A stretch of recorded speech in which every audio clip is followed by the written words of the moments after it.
All right. Welcome to the season finale of season 2 of Diverse Joy, a podcast that infuses science, practical skills, and most of all, joy into diversity discussions. My co-host is the surly Dorothy from Golden Girls.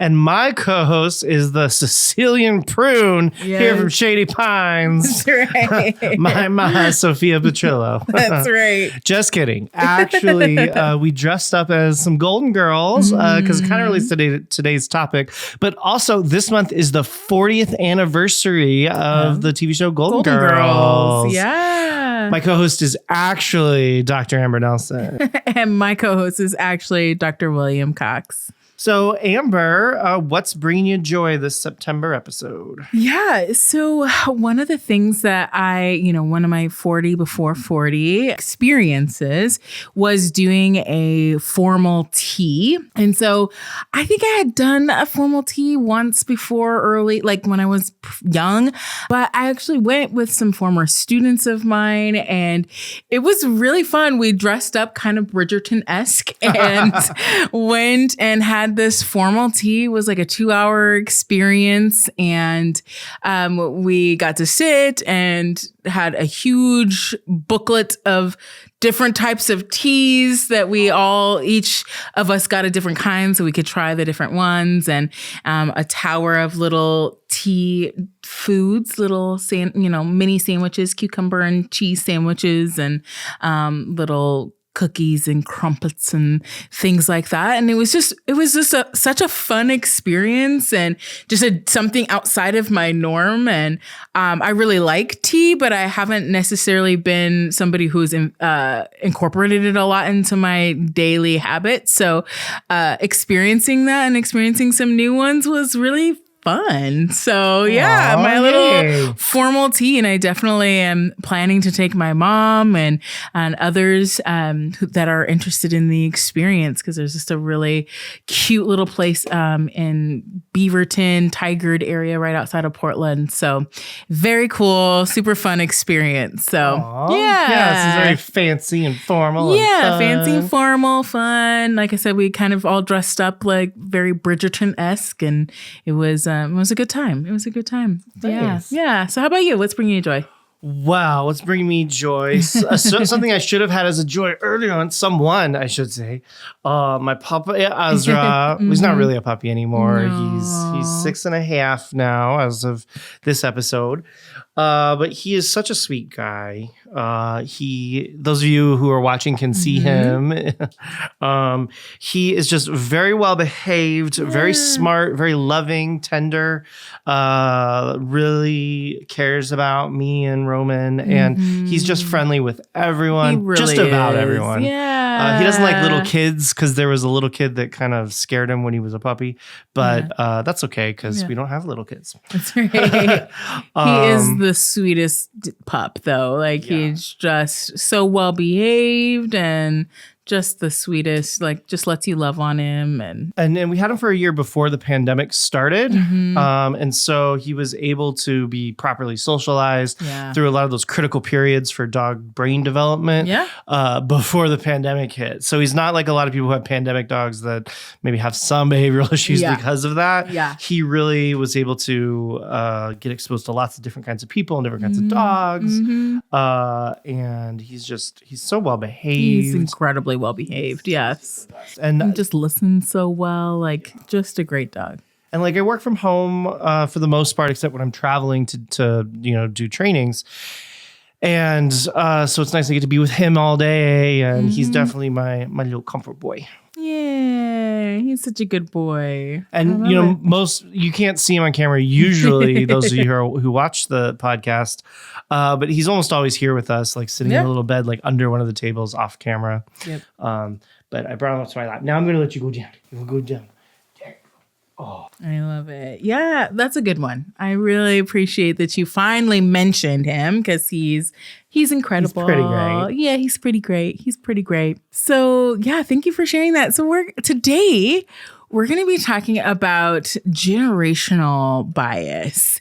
And I thought it would be fun to do something a little bit different and start us off with a little quiz to see both yours and Roman's knowledge of Gen Alpha slang. So just to be clear, so there's Gen X, a little bit older than us. We're millennials. Yep. Right after us is Gen Z. And so how old are they? So Gen Z is like in their 20s now. Okay. And then Gen Alpha is like the middle schoolers. Gen Z is still high school-ish. So Alpha is middle school, high school. Right. So I'd say that some of these words are both Z and Alpha, but some of the Gen Zers are like, what is? All right. So Eric Roman, get your microphone ready and join me in this quiz. Yes. That I did not study for or cheat or I didn't realize Amber was doing a quiz. You got me, ma. Well, and I'll just be honest that I don't know all of these words either. So I'm still learning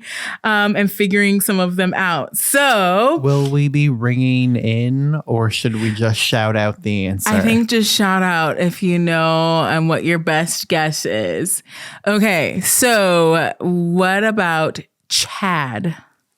Isn't that a reference to like blonde, conventionally attractive dudes? Yeah. Kind of. Like, yeah, they're like the incel Chad. Yeah. Average kind of white, maybe not very smart, not nerdy dude. Less that than, from my understanding, it's more like the it guy. Like you want to be a Chad. I think when our generation, a Chad was Gen Alpha doesn't have incels. Yeah. I mean, they do, but different. So like I think our generation was much more like a Chad was a bad thing. But now being a Chad is like, you want to be a Chad. Oh. The Chads have all Chad Michael Murray. Yeah. Although that's millennial. They're not going to know who Chad Michael Murray is. Okay. How about Skibbity? No. Is that like the new version of Riz? Kind of. Well, Riz is a whole, that's one on here. But yeah, Skibbity, it has multiple meanings that I think that Gen Alpha doesn't always do a great job of defining, but it essentially is like an amplifier or something that's really awesome is Skibbity.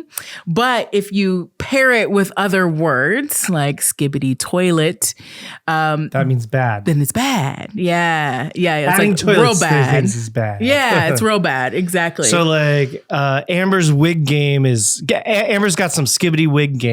Right. Amber always has the best wigs. Yes, exactly.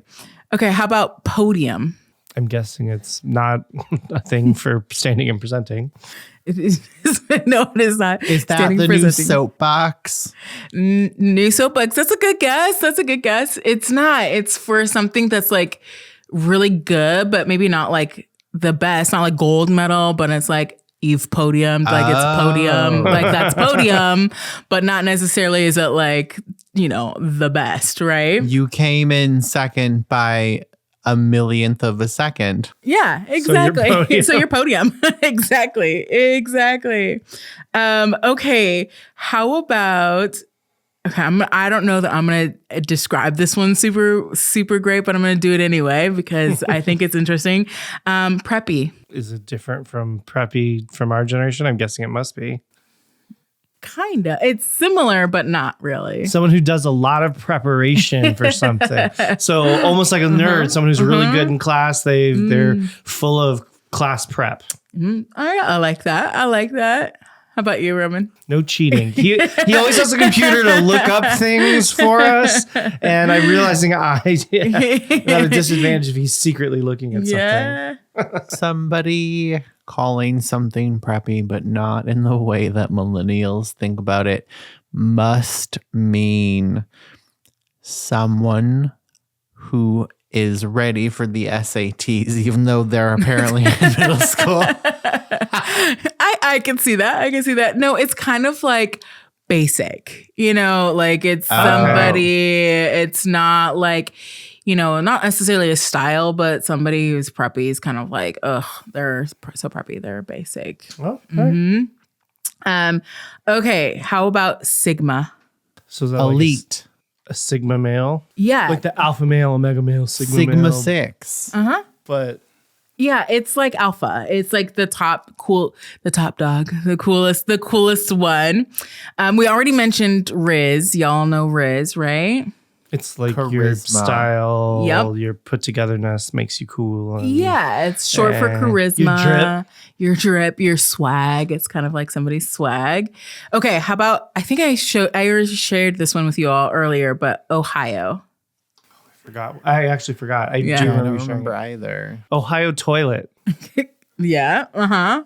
Yep. So Ohio, which is really sad. I'm not sure. I don't condone this slang term. But you picked it out. But it is one that they use. Ohio kind of means loser. Like, oh, what are you? Like from Ohio? Like, oh, that's so rude. Ohio.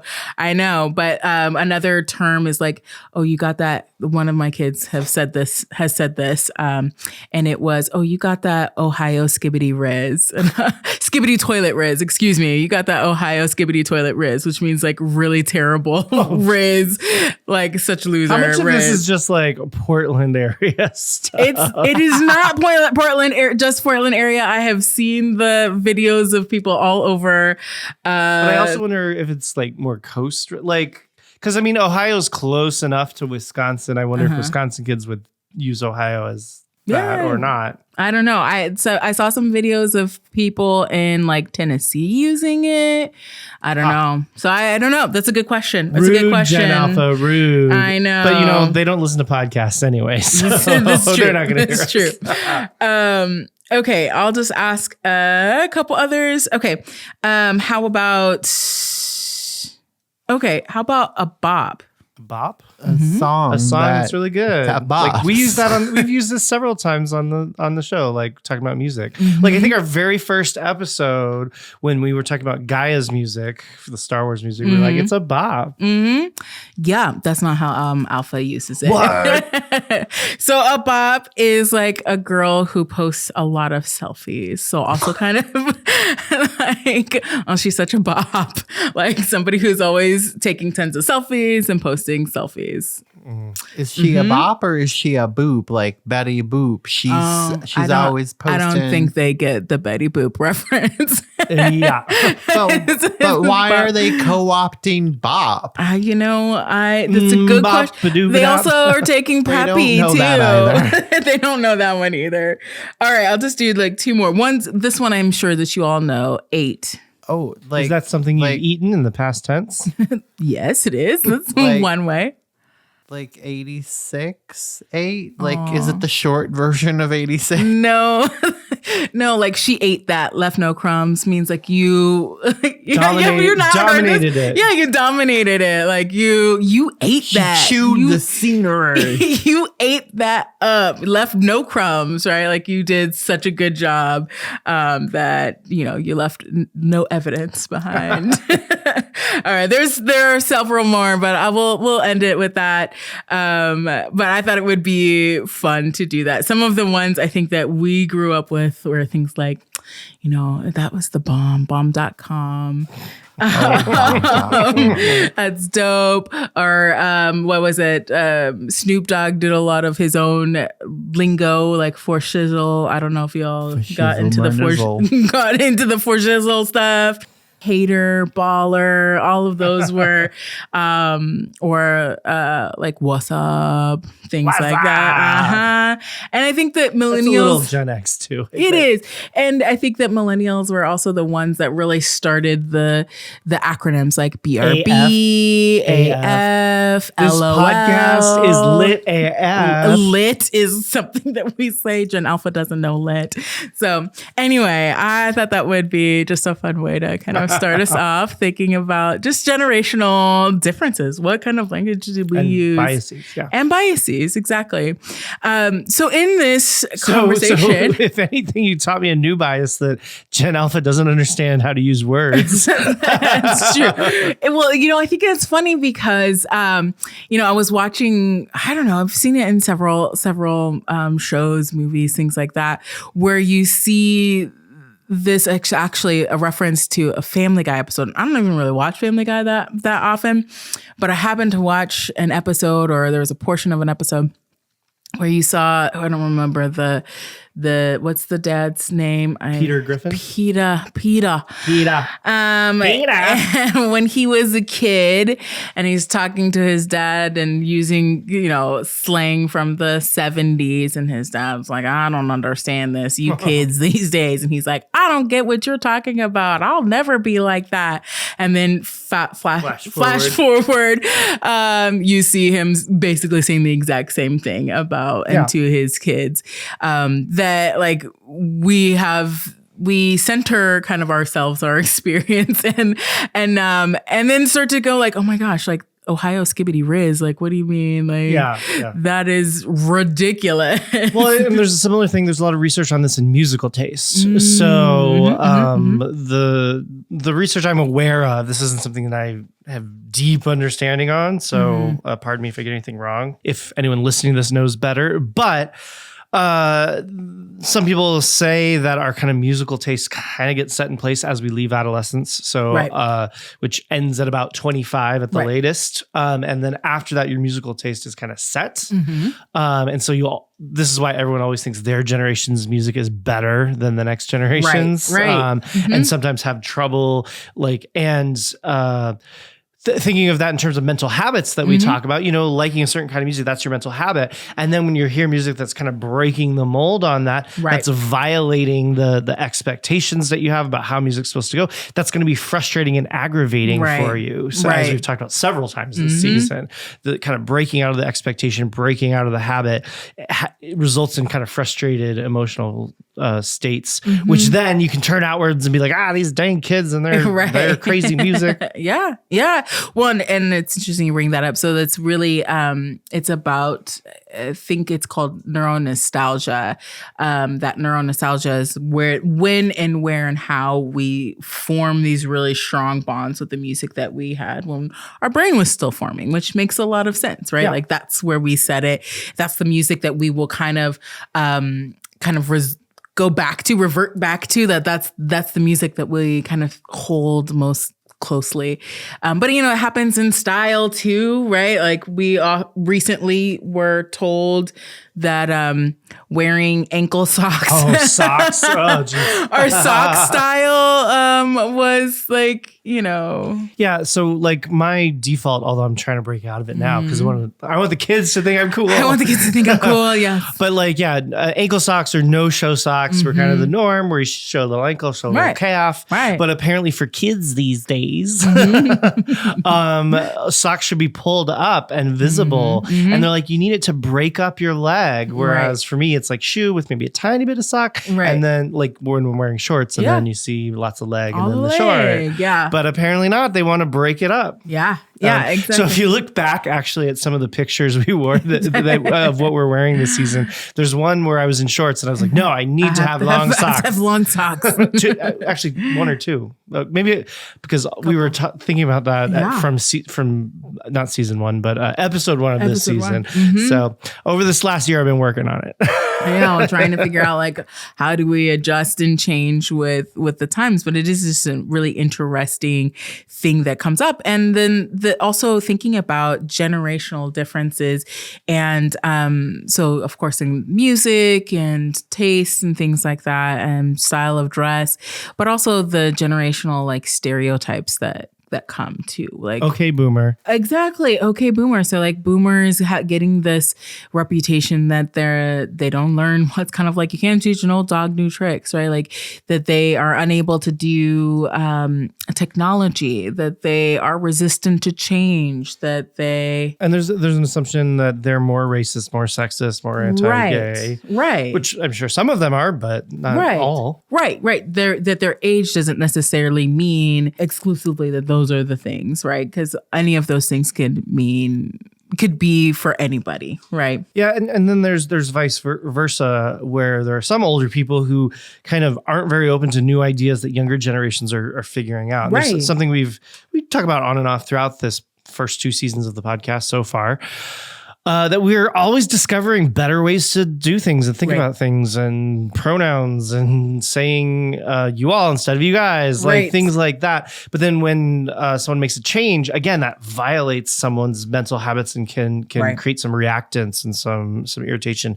And this makes me think of the idea that I want people to kind of think of and understand how, there may be new ideas that come about and they might break your old worldviews, or, as we like to say, interfere with that cultural inertia. Right.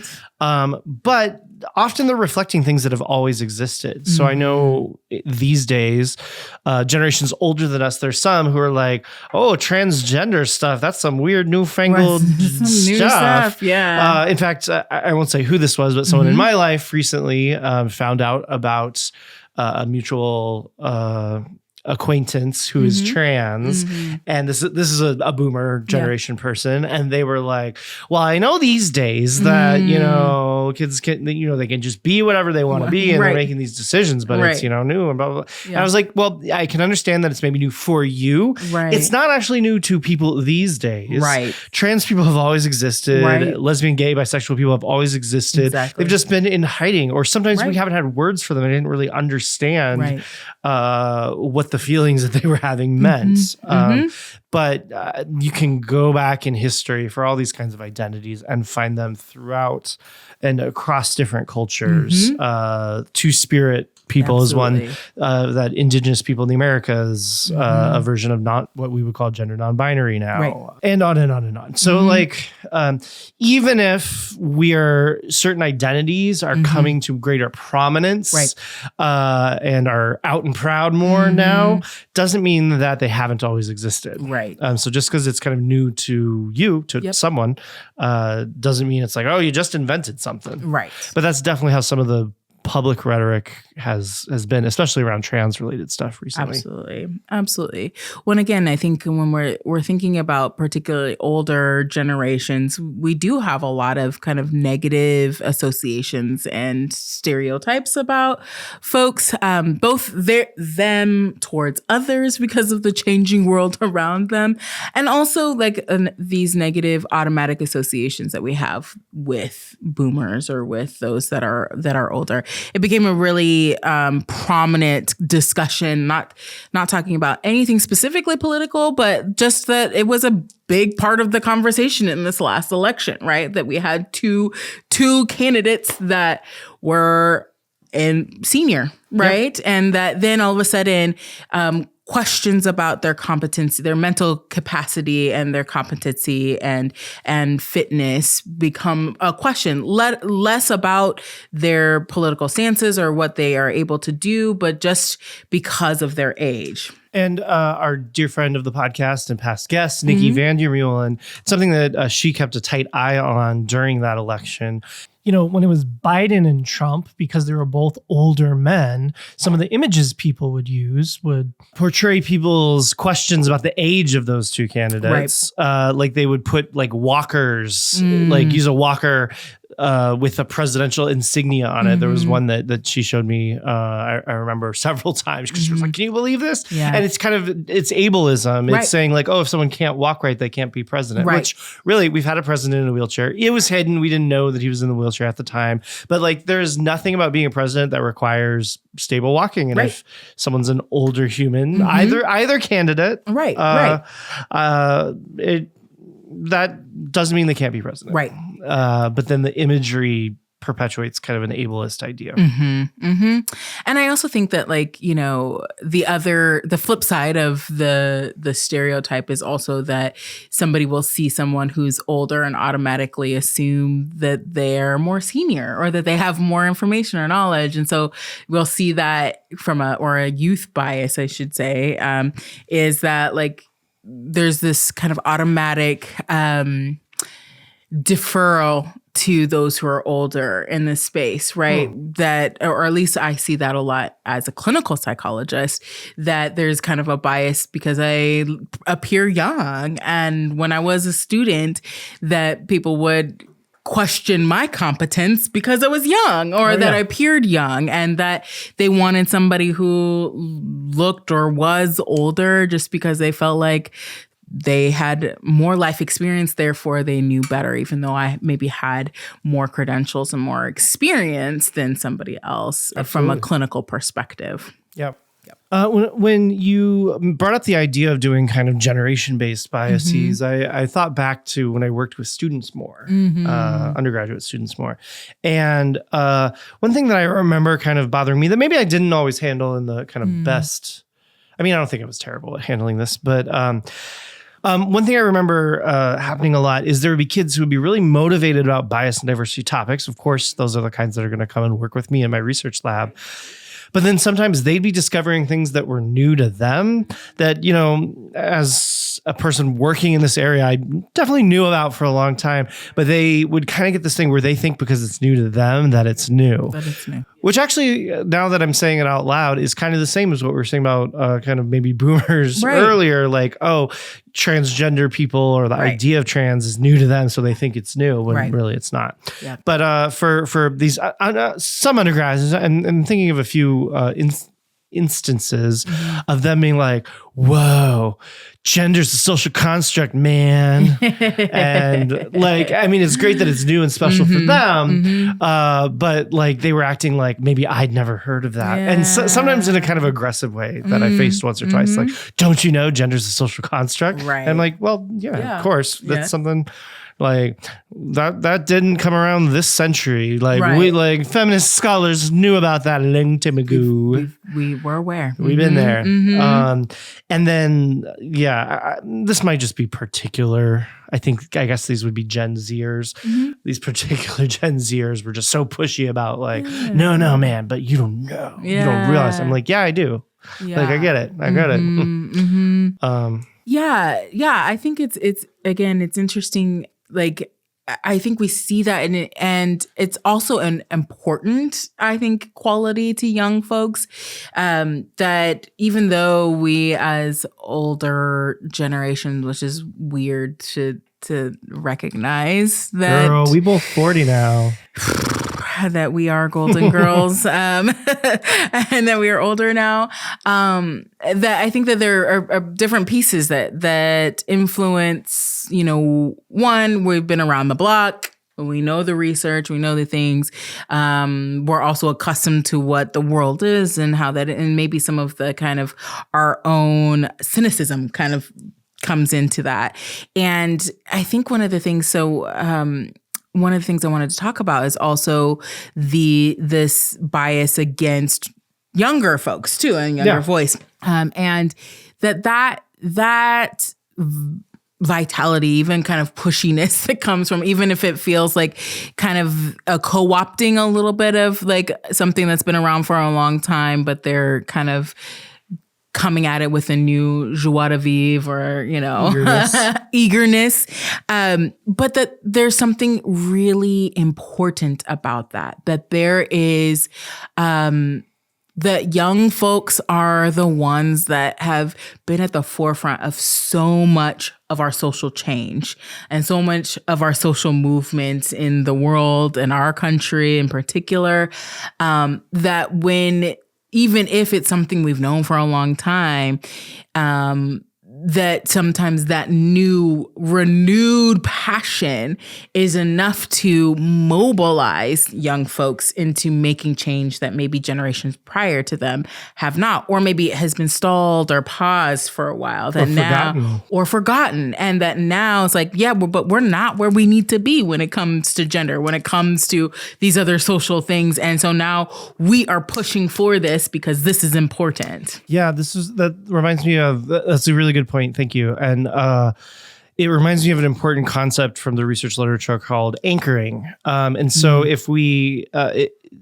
how motivated we are to make change depends on how we kind of anchor the present versus the past versus the future. So for instance, with race related stuff, if you get people to anchor on the past, if they're thinking about slavery and things like that, they look at the present and they're like, look how far we've come. And so they feel good. And they think, you know, what is racist? Well, racist is owning slaves.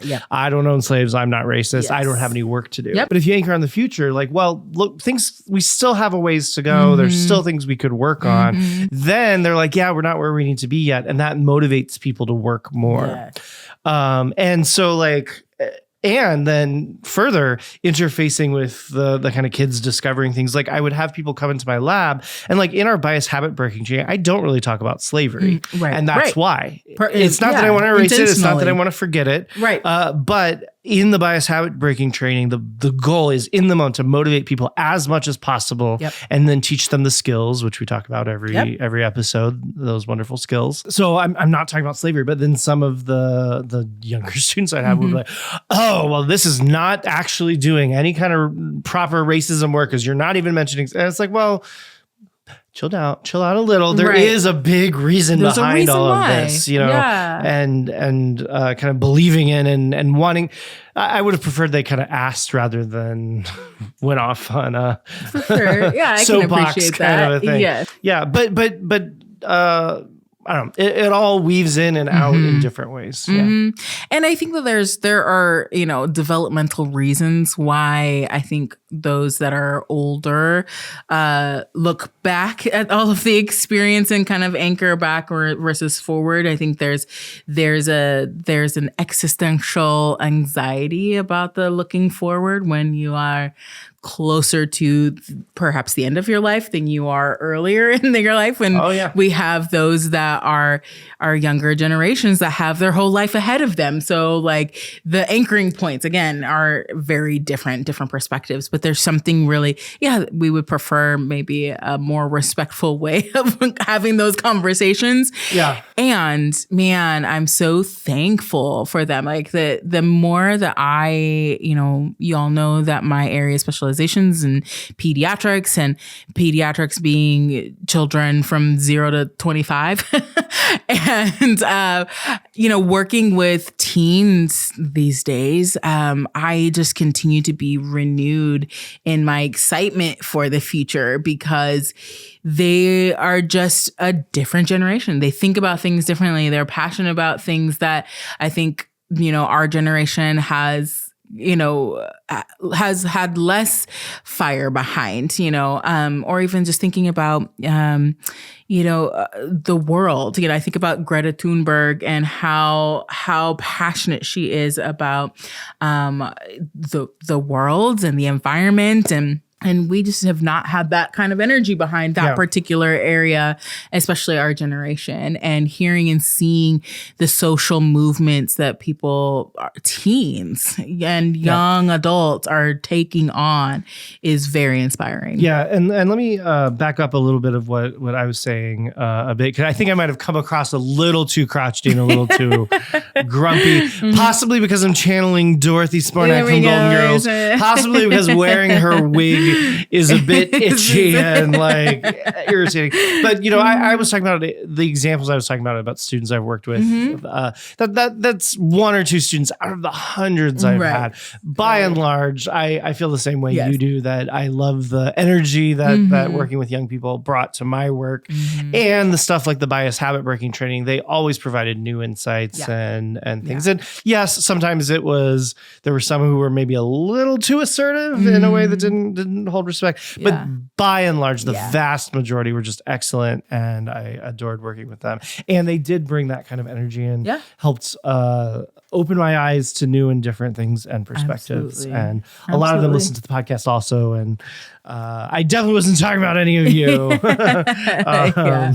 I loved all my work. Yeah. Well, and then even younger than that, than like kind of young adults, and even teenagers, I think about the how often we dismiss and discount kids and younger kids, like school age children, middle schoolers. And, you know, part of the reason I work in pediatrics is because one, we know clearly I care about diversity. Clearly I care about advocating for people. Clearly I care about all of these things. But I think that on kind of the two ends of the spectrum, the young folks like middle school and elementary kids and older folks 65 plus tend to be two demographics of people that get dismissed the most, lose their voice, lose their value in our culture. Lose their kind of respect, their right to be at the forefront of discussions. And you know, for the older folks in our country and our culture specifically, really tend to lose their value and lose, or at least perceived value, and get kind of pushed towards like nursing homes or things like that, which often aren't necessary for families needing that additional help. And then younger folks also don't have any autonomy and often get decisions made for them, don't always have a voice in their own life or in what they want, their autonomy, and being able to have their perspective valued, which, to harken back to Bluey, that's something that their parents do a really good job of amplifying their voices. But, and again, when I'm thinking about just generational bias, stereotypes, and where and how it comes out in something you said last episode, which is who deserves to have their voice heard or respected, and how do we move to a place where we are not allowing a generational cultural difference or shift, or an age difference be the thing that creates a barrier or discounts somebody's voice or experience. Yeah, and that reminds me of something. I think I mentioned it a bit many episodes ago, but it's been a little while. The Indigenous group I work with in Canada, one thing that they did on this retreat we went on, and on many of the meetings we do, is adopting what they call an Indigenous science or Indigenous wisdom approach.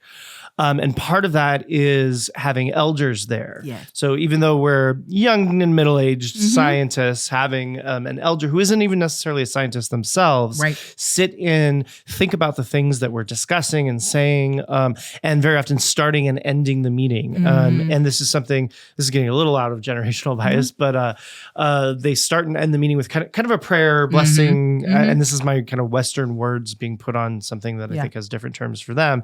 But, you know, I really appreciate it as a different perspective and as something that we did, because in starting with this type of prayer, the elder really, Auntie Alita, if you're listening, she really sets the tone for like thinking in terms of history and the people who have come before us. Yes. And also in the prayer in our most recent meeting, she also thought forward, and kind of the prayer included not just ancestors, but descendants, thinking forward to the future.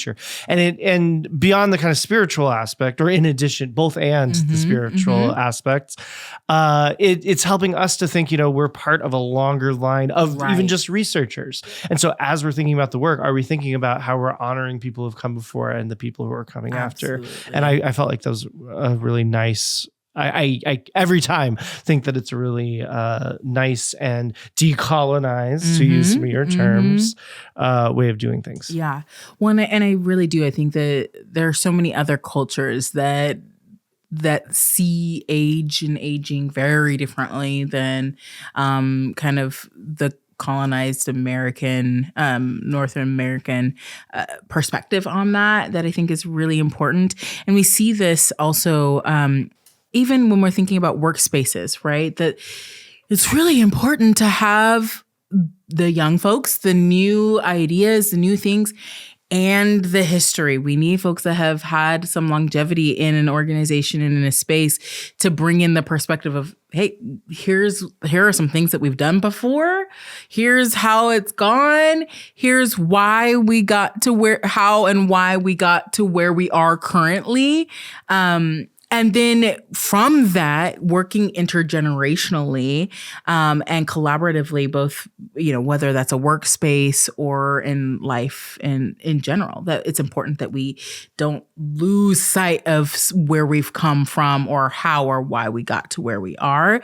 Because, you know, again, it's the trope of, if we don't know history, we're doomed to repeat it, right? Yeah, and a version of that, I guess this might be inside specifically, but reinventing the wheel. Right. So like if you like when working with grad students and researchers, often they have ideas that already exist out there. So if they haven't read the research literature or they aren't working with an advisor who knows it, then they kind of start just redoing things that have already been done. Right. And not in the good like scientific replication kind of ways. Right. Just like, you haven't done your due diligence. Yeah. And sometimes, I think sometimes the wheel needs to be reinvented, but it needs to be done in an intentional way, right? Like being informed by what has happened before and saying like, okay, yeah, the wheel's been invented and we're going to look at it from this perspective. And maybe here's this other thing that we can take from, use what's been there previously and build on it to move forward. Yeah.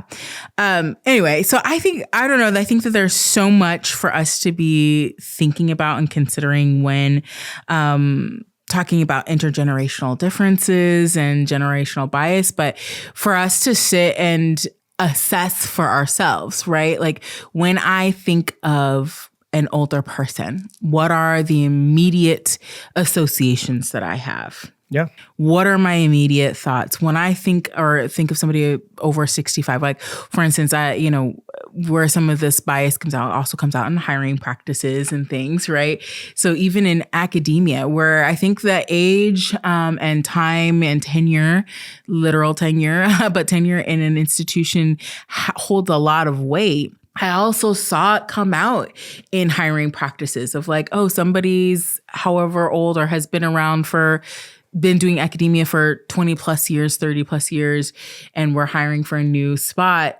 Do we take somebody who's might retire in the next few years? So does that, or do we take somebody who's right out of graduate school that has the potential for a very long career, and this bias, for or against either side. But for us to take the time to just slow down and intentionally think about like, what comes up for me? What comes up for me when I think of hiring somebody over 65, or hiring somebody that's much younger than me, or that just finished, or that maybe did their schooling really quickly? Because that's something that's happening a lot right now, especially in the age of COVID, where people were doing a lot of schooling online and kind of doubled up the pace. And so we were having people coming into grad school very young.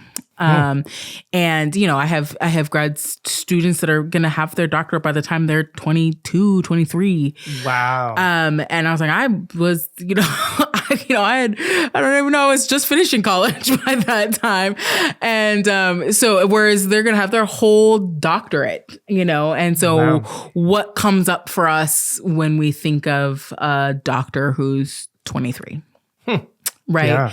And what do I do? My immediate reaction, because you're still like, I would like, if we're talking about a doctor, like a medical doctor, I'd be like, I don't want a doctor who's 23. Yeah. Maybe that's not fair. Yeah. Right. Exactly. And I think that's my question for us. That's the thing that I wanted us to kind of address is reminding ourselves like, okay, well, what's coming up for us and how is that going to impact my behavior towards somebody, whether that's young, old, or otherwise. And recognizing when we talked about last season, kind of power and privilege, that what groups hold the most privilege. And we're in that demographic. We're in that early middle-age demographic, then we hold the most privilege, right? In this particular we're area. Old enough, but we're not too old. But we're not too old yet, right? Exactly. So everyone keep listening to our podcast because we clearly are the ones. We're the ones to listen equipped. to. Yes, exactly. Are we good to move on? So with that, about listening to the podcast, since this is our season 2 finale, just in the middle, I wanted to ask everyone, as usual, to send in your comments, your questions, your stories. If you've used some of the skills in your life and connected them and they've been effective, or tried them and they didn't work, all of the above, please send it in to us because as we get started prepping season 3, which will be will be recording season 3 very soon. Because there's not going to be there. Well, we currently don't plan for there to be a break. So next month will be the start of season 3. Yep. So please, now's the last chance to send in lots of questions before the start of season 3. Yep. Also, please recommend the podcast to your friends, family members, coworkers. We are so pleased that there are quite a handful now of workplaces that are using this as their kind of monthly diversity, kind of listen and learn activity. And we take that very seriously. We put a lot of work into planning each season, each episode even. And we're going to keep that up. Recommend the podcast to anyone you know. That's the number one way we reach more people. Also, if you have kind of diversity or DEI or whatever acronym or term you use, resource pages in your organization or networks you're a part of, add our podcast to that because it's why it exists. So yeah. Thank you. And share your resources with us as well, because I think we want to be a resource for you, but we also want to share things that we have. Absolutely. All right. So we're going to take a little break and then come back with story time. Welcome back. All right. So we're going to go into story time. As always, we start with a negative story and then go to a positive one. I've got our negative story this month. Okay. So related to this kind of generational bias kind of thing, I was at a giving our bias habit breaking training a few years back. And I was in the middle of it and an older gentleman interrupted me. And he was just kind of against the whole idea that bias was a problem. He was like, I've never seen this kind of stuff happen. This stuff I never have bias, something. Right. And, you know, I very rarely do I have someone kind of that rude, insistent, but I was kind of just sharing with him, well, you know, this is very well replicated scientific research, yada yada. But he was just being very ornery. One of his colleagues, so these are professors, one of his colleagues who was around our age, then kind of jumped in and took him on, and I just kind of let them handle their internal issue between the two of them. But the younger guy was like, there are all kinds of biases out there. For instance, I see that you're, you know, this old dude, so I assume you're probably pretty racist. Right. And that, of course, didn't go over well. That didn't de-escalate. It escalated. And so the older gentleman, like, was not happy about it. But there is, you know, kind of two sides. There's the older gentleman was kind of disrupting and be like, I don't believe in bias and so on. But also kind of directly insulting him, being like, oh, I'm assuming you're racist. Right. Not a nice way to go about it. Right. So I had to get back control of the room and kind of reestablish the safe space and narrative and all that kind of stuff. But yeah, I have been there in different ways before, and I do think that managing that situation can be challenging, and figuring out like how do you redirect or bring folks back. But yeah, the interrupting can be challenging. So my flip of the negative story is not necessarily a presentation piece, but I was thinking about generational differences. And I was reminded, so when I was teaching, I taught the lifespan development course. And every year, a few parts of that. One, I talked about development from birth to death, and we did it by age demographics, right? Like kind of infancy and toddler and moving all the way up to senior, 65 plus. And it was always was one of my most favorite classes to teach. And as each kind of demographic or each developmental stage that we talked about, I'd also bring in a guest so that the students could observe, interview, kind of talk through, ask questions about developmental stages, and kind of see it play out. And often, just as we talked about today, also we talked about in our last episode, kind of there's this bias, age bias kind of shows up, right? Yep. And whether that's younger or older, but especially older as we're thinking about older demographics. And one of the things that we know about research, and you mentioned this prior, is that if we have a negative view of older folks as you age, you have worse health, you have worse wellness overall and outcomes. And the flip of that is also positive, or is also true, meaning if you start to believe or you start to see yourself and think of yourself as older and kind of envision that, you have better health outcomes. And so one of the things that I used to do was I would take pictures, individual pictures of every student in my class, and I would use Facetune. And I'd age them up, and I'd have them, and I'd give them to each of them, and I'd have this whole spiel about age and talking through and having them kind of sit and visualize themselves as an older person. Almost every single time, I would even see my own picture, and we can, for those of you that are on the video podcast, y'all can see my picture. Every time I see her, I tear up a little bit because I'm excited about that aging process. I'm excited to see that. But one of the things, so dressing up as Sophia like this must be really nice for you. Is very nice, and this is a whole tangent around Sophia that it also makes me feel very connected to my own grandmother and my Sicilian grandmother and my nonas and my great grandmothers. So that's a tangent, but yeah, I love seeing myself aged up, seeing myself as that person. But another thing, like I said, we bring in guests, and every year I would bring in two of my most favorite people in the whole world are these two women that I met when I lived in Baltimore that were part of this organization that I was part of called the Huns, HONS, like short for honey. And they were Bonnie and Judy. And every year they were the hit of the class. It was like the thing that everybody, I was like, wasn't about me or anything that I brought, but Bonnie and Judy every single time was something that everybody left just feeling so great about, because they would come virtually and just being able to see their zest for life and how involved they were and they are in their community and what they do and how they talk about age and how they talk about like age is just a number, like that's a limitation.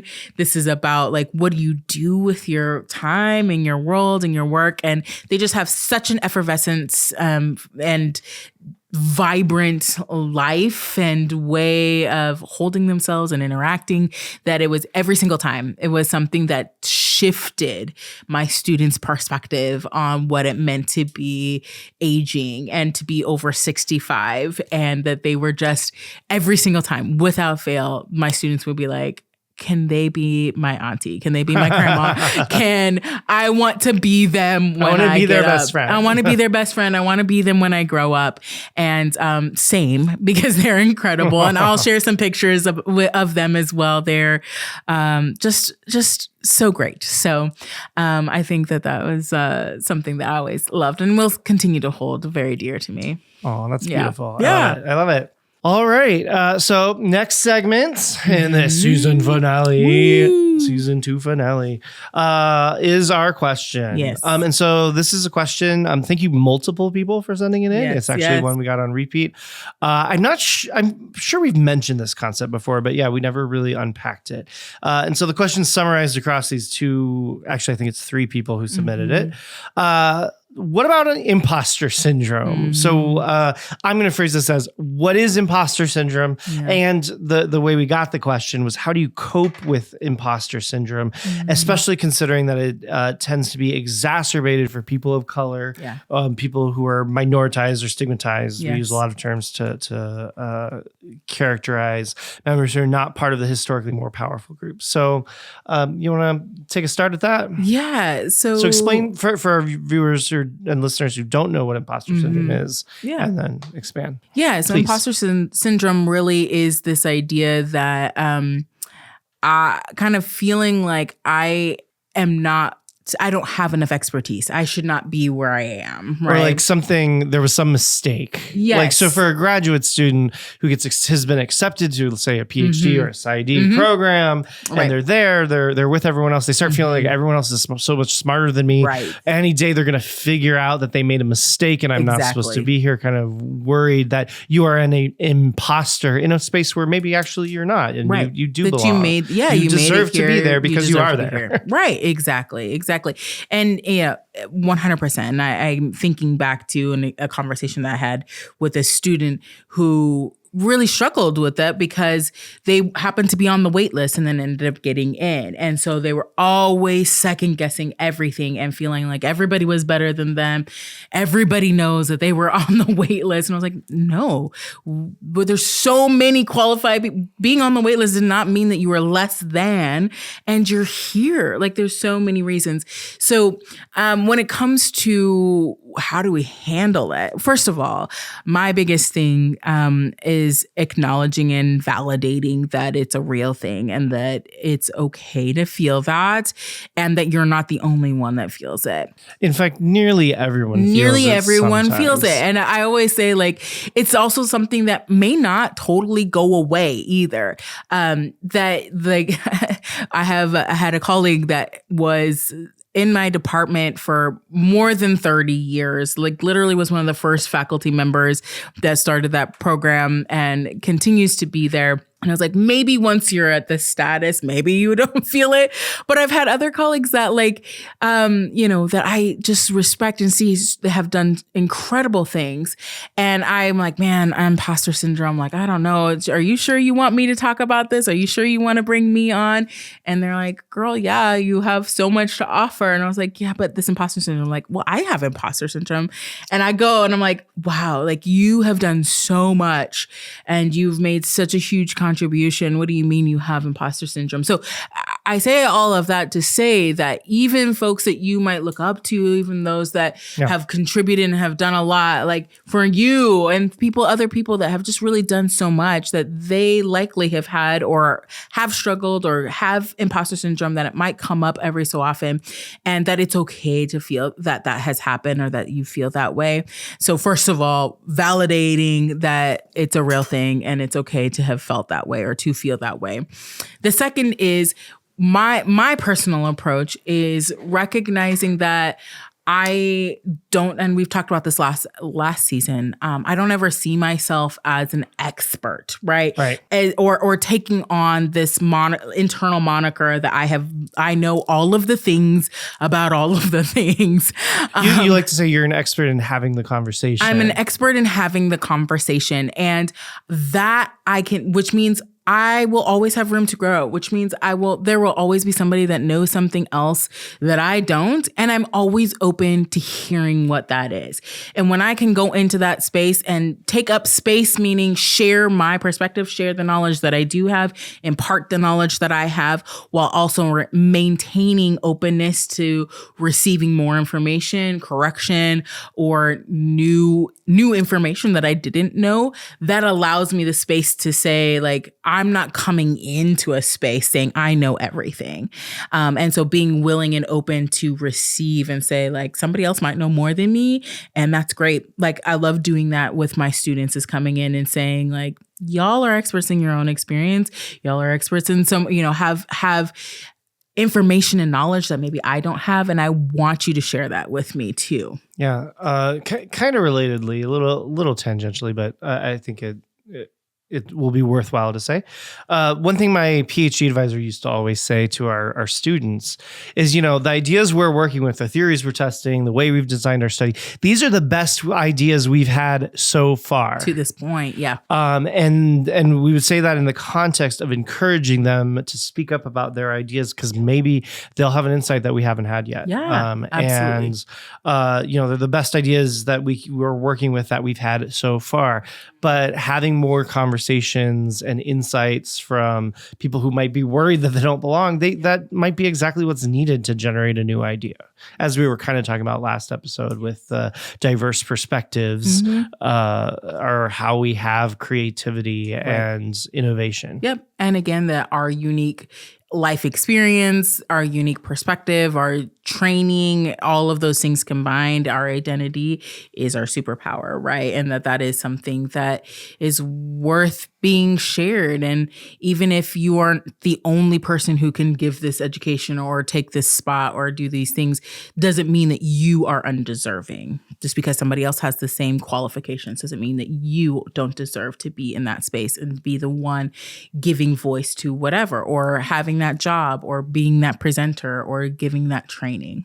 And I think one other piece of guidance I'd like to give to anyone who's kind of feeling the imposter syndrome kind of feelings, I'm going to need your help to give this advice properly from your therapy background, but also identify the difference between imposter syndrome versus kind of your body and your mind telling you that something's not right. Like maybe that being in this place isn't what's right for you, because that's a different thing. That they can be similar feelings, like, oh, I don't belong here because I'm not good enough. That's imposter syndrome, or you know, they made some kind of mistake. I am an imposter. Versus this is a space that is not. It's not cultivating belonging for me, like we were talking about last episode. Or maybe it's not the right profession for me. Like maybe I got in my idea that I was supposed to be a therapist, like in your case, and then actually doing the work, it doesn't feel the way I thought it would feel. I'm not doing the stuff I thought I would do. And those are the latter, the not imposter syndrome kind of feeling, is something that we all also have to deal with. Finding our place in the world, finding our career, or even the type of like within the broader career of, say, psychology, which we both would fall under. You know, someone might be doing more practice kind of work, practitioner work, like we often say with you, and maybe they're more suited to scientific work, or vice versa. I had a colleague in graduate school who was a cognitive psychologist and neuroscience, so very like 100% research, not at all clinical practice, and just kind of kept running into walls and obstacles, and things weren't feeling right, having some mental health issues, which were specifically related to the work, not just because she had them in general. And ultimately what it was is, you know, she was in psychology because she cared about people and understanding how brains influence behavior and all of that. But what she wanted was the helping people. And she thought, you know, and psychological research helps people too, but it's a different stage of the process. We're figuring out what's happening, and then we make publications, and scientists like me maybe do publications that therapists like you can then apply. But for her, it wasn't actually that she didn't belong. It's that she hadn't found the right area, even just within the same field. So I don't know, lawyers, I imagine, could have the same thing. They're practicing the wrong kind of law that doesn't really match why they went to law school. Sometimes we trip into pathways. People trip into paths that just seems like, oh, here's what the next stage is according to a teacher or someone, when really they're not listening to what their body is telling them, what their soul care or soul, what was the other term? Soul attunement, soul cultivation and nourishment is telling them they should be doing. That is an incredible point. And one that I often have with folks is they're sitting with like struggling with, do I continue in this field or continue in this grad school? Grad school's hard or whatever, is sitting with that and saying like, hey, give yourself permission that if this isn't what you want, or if this isn't fitting where you're actually going, or there's something about this that is telling you that it's not for me, not just because it's hard or I'm feeling like an imposter and I don't belong, but it's not actually satisfying the thing that I feel like I'm supposed to be doing, then, or the space itself is something that might be harmful to you or to your identity, is not cultivating belonging. It is something that like feels like it doesn't fit, rather than there was a mistake about me being here. There's no way I can meet their expectations, right? Those are two very different internal experiences, and giving yourself the moment, that time to step back and say like, where is this? Like we've said several times, where is this coming from? Which one? And I think making that that marker. Distinction. Thank you. I was like, what's the word I'm trying to say? Distinction is incredibly important. And it can also be, you know, we were talking about it's the space, like the organization. It can also be a specific person. 100%. So I am thinking of an instance with a colleague that I kind of gave them advice to this effect. That's where this is coming from. I was recently talking to them about this. They weren't feeling good about a project. And so they were listening to a signal from their body. They were like, don't want to do this project. But when they looked at the details of the project, it was something they were passionate about. Yeah. And I helped them see like, well, the project is with person X. Yeah. Yes. Imagine that they were swapped out of the project and it was me in there, or this is someone who knows you. And it was, imagine it was Amber. Right. Would you feel differently about the project? They were like, oh. And it was someone who they felt like with the two of them, they would do all the work and the other person would kind of take all the credit. And it was like, oh, it's not that there's something wrong with this project or that I'm in the wrong role. It's, I don't want to work with this person. Right. And that's just another variation on figuring out where the feelings are coming from. With imposter syndrome, I think recognizing that almost everyone faces it sometimes. 100%. I also want to tie it to something you said last episode. Someone called you arrogant, I believe was your thing. And you're like, am I arrogant? And I was like, well, it's kind of, if you're wondering if you're arrogant, odds are you're probably not, because that requires some humility to even ask that sort of question. Imposter syndrome is kind of similar, like wondering if you're an imposter. You're being thoughtful about where you are and so on. And I think, it's a feeling. Here comes a feeling. Here comes a feeling. And comes a thought. You can let it be the leaf on the river. I'm messing up your therapy phrases a little bit, but you can accept that the feeling happened and you can let it go. Yes. Yeah. And it is hard to do that. It is hard when, the feeling comes up, and to come back to minoritized and oppressed or underrepresented groups, that we also have this kind of internal in-group communication that we have to be the best or have to be better than others in order to have that recognition, to have those things. So I want to acknowledge that there's also some other underlying things that kind of push that feeling or amplify that as well. Well, and also when you're looking around and most of the other people in the similar role don't look like you, or if you're LGBT and they're straight, or aged, getting back to our kind of discussion theme, that's also a signal that your brain might be like, oh, I feel like I don't belong, but it's because of a demographic thing, not because of ability. Right. So the biases we always talk about bias against someone else, thinking they don't have the ability or don't whatever, you're doing that to yourself. Right. So what, or you can't, that can happen. You can do that to yourself. So watch out. Yes. Watch out. Watch out. Excellent. Well, yeah, I think that's a topic that we could probably talk a lot about when it comes to imposter syndrome, taking up space.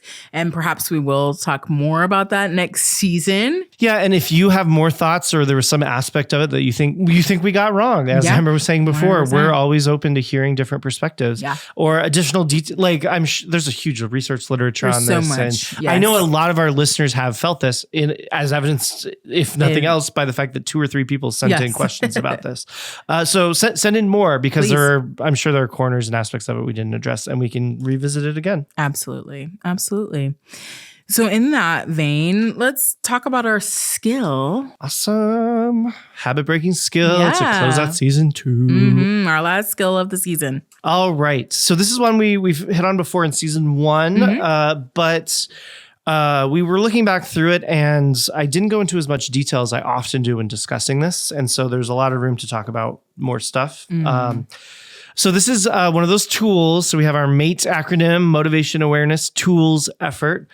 This is one of the tools that helps reduce bias. And it's one that has different ways of using it, and we've covered them in a few different episodes. So it's broaden your input, but specifically broaden your input via the media. Past episodes, including some this season, we talked about broadening your input through contact. Right. So through actual making real connections with and becoming friends with people. Broadening your input through images in the environment. So things like art, website pictures, and so on.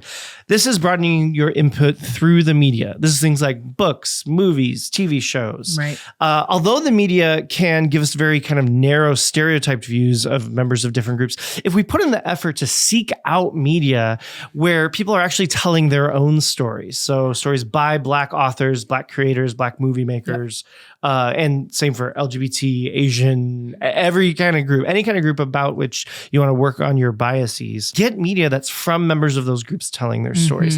This is something we emphasize every episode in our joyful recommendation at the end. And as we emphasize in our recommendation at the end. It's not necessarily the case that it has to be quote unquote educational media. It doesn't necessarily have to be something that's really digging into the deepest, hardest, most painful aspects of a minoritized identity. It can be something that's fun and joyful, because part of what you're doing is you're giving your brain input that's different from the narrow stereotypes. Because the more you empathize with characters from that group, the more you get to know them, even if they're fictional, feel their feelings, understand their fears and hopes and dreams. All of that puts stuff into your brain that pushes back against the biases. And this is something that streaming services help us with these days. So most TV streaming services now have sections like stories that honor Black lives or queer stories to, enrich our understanding of the LGBT community. And so they have sections for stories by different kinds of creators. API stories. Yes, Asian American and Pacific Islander stories, AAPI. Make use of those things. When you're bored and just trying to pick something new, get it from a community that's not your own. Another good way to do this is through podcasts. I mean, we're on a podcast, so we should mention it. And I'm not just mentioning it because we are podcasters now. For years and years and years before we ever thought to start this podcast, I would say that podcasts are a good way to do this. One thing that's nice about podcasts is that compared to like TV shows and movies, they're relatively inexpensive to produce.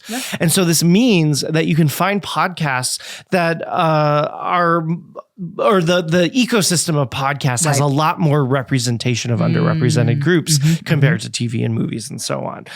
So you can find a podcast that's just about something you're naturally interested in. If you like gardening, if you like football, if you like horror movies, whatever the things are that tickle your fancy, you can probably find a podcast that's from the perspective of someone who's different from you talking about that thing you're into. For instance, longtime listeners of the podcast know that I'm really into gardening. And many years ago, when I was giving the bias habit breaking training, I had mentioned that for some reason. And an audience member sent me a podcast episode, and it's two Black ladies talking about gardening.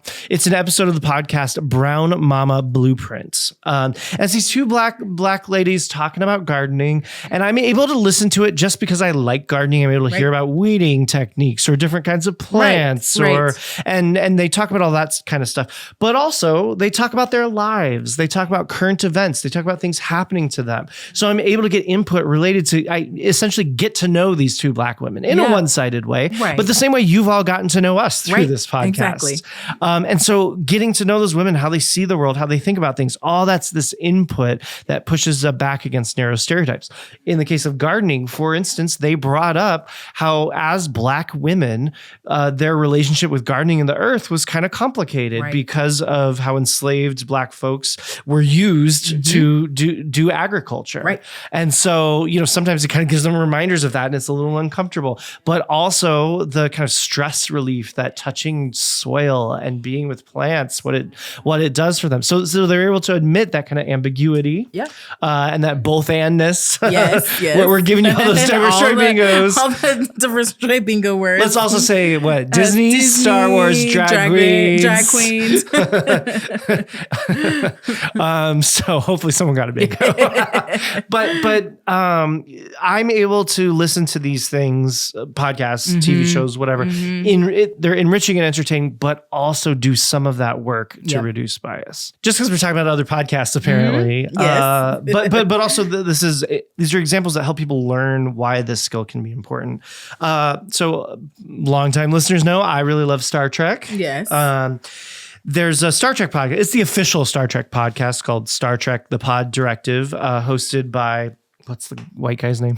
Paul F. Tompkins and Tawny Newsome. Hosted by Paul F. Tompkins and Tawny Newsome. I knew Tawny Newsome. Tawny Newsome is hilarious. She's a comedian. She's the best. She's also an actor on Star Trek. They did a special episode talking about kind of Black folks in Star Trek.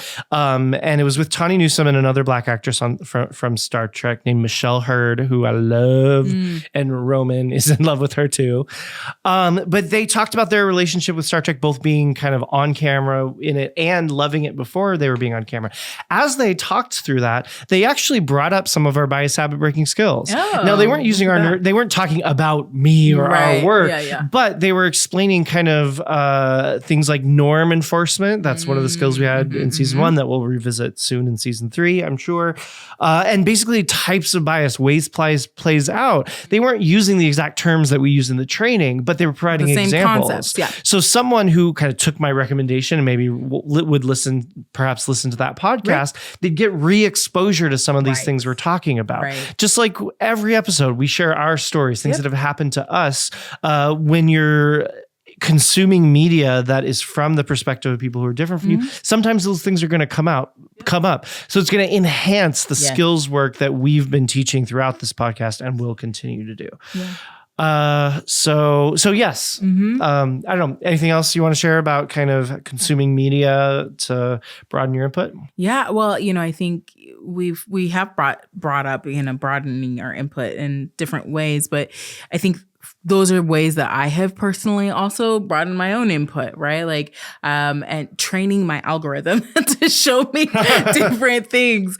And if you were to look at my algorithm, you might make assumptions about who I am, which would probably not be accurate because I really try to be very intentional about the types of media and the folks that I follow, the types of videos that I watch. So a lot of my algorithm thinks I might be pregnant or need tampons or pads or various things that people with fallopian tubes might need. I think because I watch a lot of like female empowerment, girl power, like kind of stuff. It thinks I might need that kind of stuff. My algorithm has all kinds of thoughts. I think it depends on the day of who they think I am, and I'm okay with that. I love that I get such a variety of types of videos on my feed.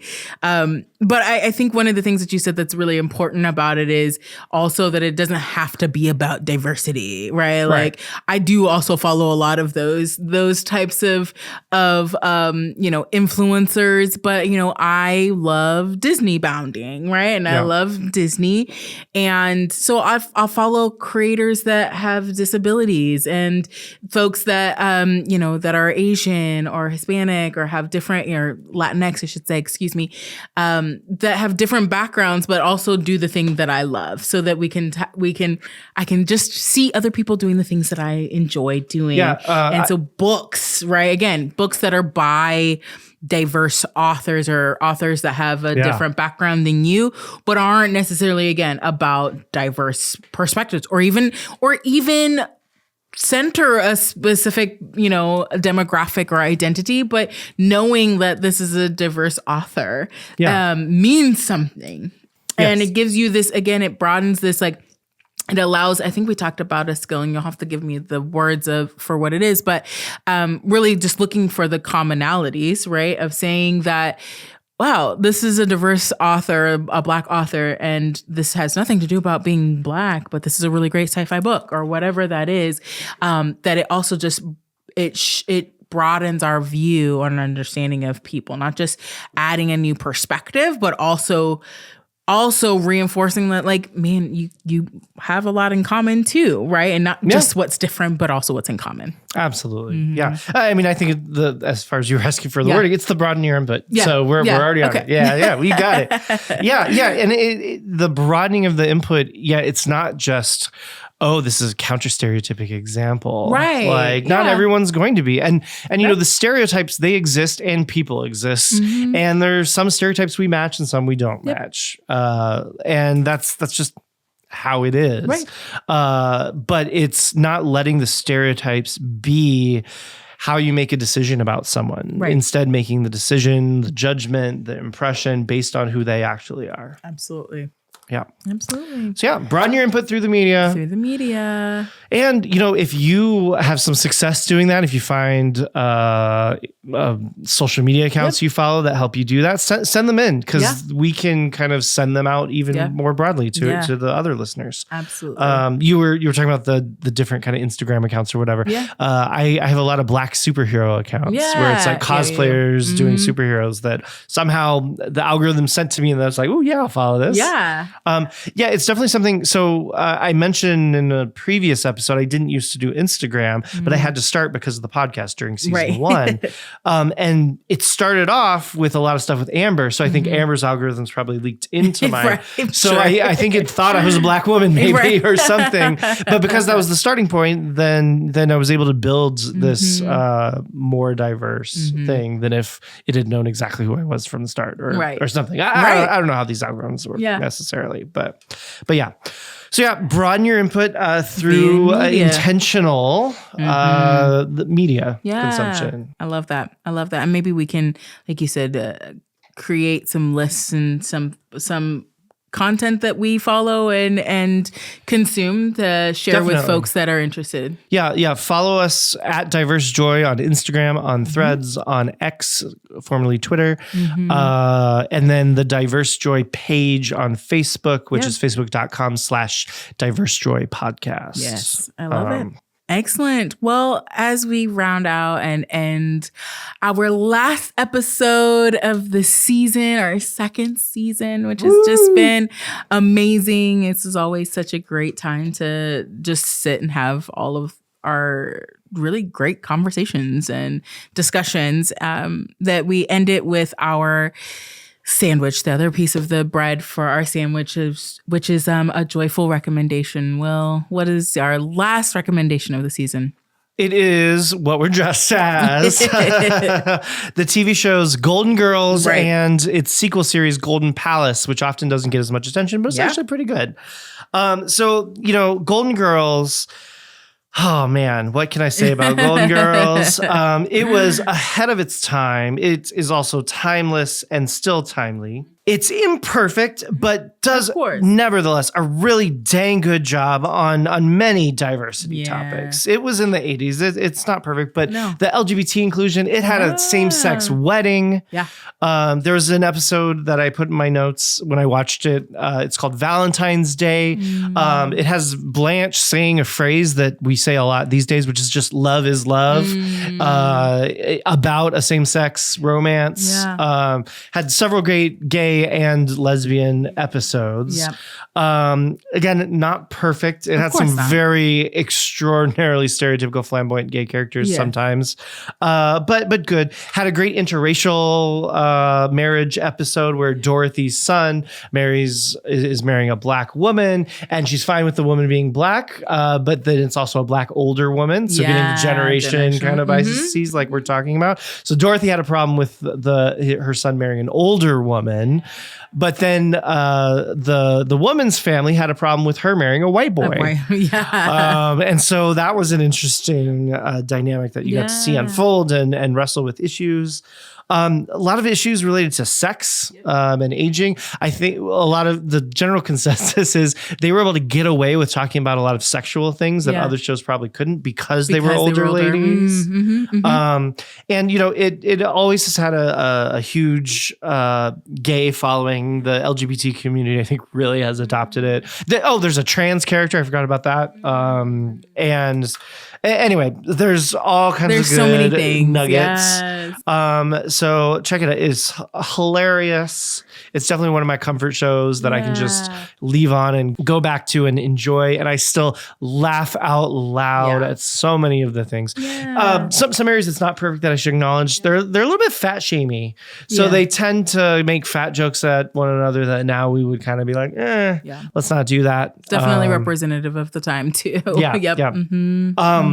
One other little personal tidbit, when Ezra was a puppy, so going back to my joy this episode, one of the things that some of the behavioral scientists who are dog behavioral scientists say is, leaving some TV on, they'll feel a little bit less alone having the sound when you have to leave them. And Golden Girls is what we left on for him. So he also loves the Golden Girls. Or actually he might dislike them because it's when we were leaving him. When you leave. That's fair. But yeah. And it's also just, it is really truly is, it's been a while since I've really watched it. Intentionally watched it, but it's definitely a show that I grew up watching and I have a huge affinity for, because I would watch it with my grandmother, and like I said earlier, that they remind me of my Nona, my grandmother's. And, you know, I'm Sicilian, and that's where Sophia's from Sicily. Picture it, Sicily, 1912. And so I personally really love it, and I need to rewatch it. And I also have never seen Golden Palace. It's on Disney Plus and Hulu now. So I'm gonna have to watch that. But it has young Don Cheadle. As the main character. And Cheech Marin. Oh, okay, yeah. Oh, that's so fun. Unless it's Chong. It's one of the two. I'm pretty sure it's Cheech. Yeah. And so it's got all kinds of representation, and then on top of our theme for this episode, really be the age representation too, right? And talking about, like, you mentioned sex, which I didn't talk about earlier on, but like, you know, just because you're older doesn't mean that that's not part of your life, and that kind of counteracts some of those stereotypes as well that we have of older folks. And just because this is an older show doesn't the messages and the themes still apply. So we definitely recommend watching Golden Girls and Golden Palace. Absolutely. Yay! And with that, I got to take Ma here back to Shady Pines. Back to Shady Pines. But first, we're going to go have some cheesecake. Ooh, cheesecake! I'm Dr. William Taylor Liamaka Cox. Ooh, and I am Dr. Amber Leanne Nelson. Diverse Joy is produced by Eric Roman Beining, who does so much great work. Thank you, Incredible work. Thank you. With music by Jay Arner. It is accessible as a video podcast on YouTube or an audio-only podcast wherever you get podcasts, or at diversejoy.com. Yep. Follow us at Diverse Joy on most social media platforms. If you enjoyed the show, help us reach more people by leaving 5-star reviews or recommending it personally. With this episode out, there are now 28 episodes, 2 14-episode seasons. And, you know, unlike other podcasts, which are a little more casual, as we said earlier, we really plan these out so that each topic, you know, people are learning something new, and it offers new things that you can discuss and expand on. We really designed this to fuel additional reflection and discussion. Yeah. And we designed this for workplaces also to use as a diversity activity. With that, on the website, diversejoy.com, with each episode, we post discussion and reflection items that go with the episode. Yep. So if you haven't checked out the website and the pages for each episode, but you want to kind of do more, check that out. Mm-hmm. And recommending it to other people is the number one way that it's going to reach more people. Yep. Also, leave 5-star reviews if I didn't already say that, or like, subscribe, all that kind of stuff. Helps our social metrics. Media things. Yeah. Diverse Joy is the official podcast of our nonprofit, which is called Inequity Agents of Change. It's a nonprofit devoted to evidence-based approaches to reduce bias, create inclusion, and promote equity. All that good Jedi work. We put out a lot of other resources as well, educational videos, supplies that are free for workplaces to use, all built on this foundation of the bias habit breaking training. We also continue our research on the bias habit breaking training to refine it, continue testing it, disseminate it in new formats, which you can usually learn about on that website. So learn more at biashabit.com. Thank you for joining us for this season 2. Now go find your joy. Bye. See you next season.